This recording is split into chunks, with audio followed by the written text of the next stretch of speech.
Rencontre entre Laurent Gbagbo et Affi N'Guessan. Voici ceux qui ont tout bouclé. Plus de détails après le générique. Avant de commencer, abonnez-vous à la chaîne et activez la cloche de notification car cela va vous permettre de ne plus manquer les prochaines vidéos. Let's go!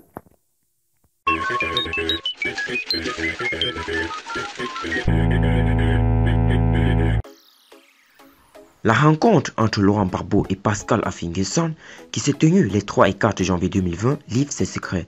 Dans sa parution numéro 3079 du 12 au 18 janvier 2020, Jeune Afrique revient sur le tête-à-tête entre l'ancien président ivoirien et son ex-premier ministre en dévoilant les noms des personnalités politiques qui ont œuvré pour que les deux hommes politiques se rencontrent à Bruxelles, qui a réuni Laurent Gbagbo et Affi N'Guessan. Jeudi 21 mars 2019, une rencontre prévue entre Laurent Gbagbo et Affi N'Guessan a été annulée au dernier moment. Et pourtant, elle apparaissait comme l'occasion idéale pour les deux hommes d'aplanir les sentiers et de sonner la réconciliation au sein du Front populaire ivoirien déchiré entre deux tendances. En effet, suite au transfèrement de Laurent Gbagbo à la Cour pénale internationale au lendemain de la crise post-électorale de 2010-2011, Affi N'Guessan réclamait la présidence du parti à la Rose. Le député de Bongouanou s'est heurté à une farouche opposition de certains cadres du parti fondé par Laurent Gbagbo, dont feu Aboudraman Sangaré et Assao Adou.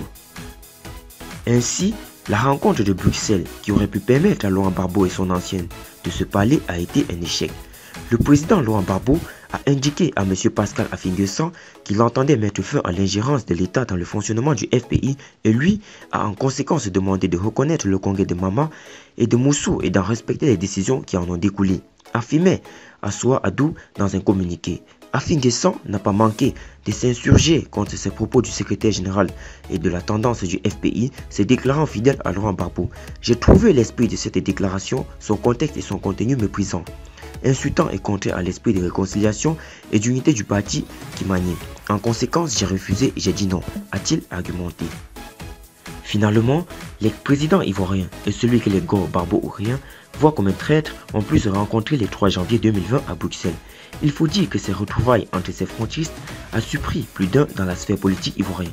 Selon Jeune Afrique Kwame, frère d'Affi et du cadre du Rassemblement des Républicains, tout comme Laurent Otto Zirignon, oncle de l'époux de Simone Gbagbo, sont les principaux investigateurs de la rencontre. Des sources proches du FPI avancent que le parti est bien parti pour une réconciliation entre les deux franges rivales pour un retour au pouvoir en 2020.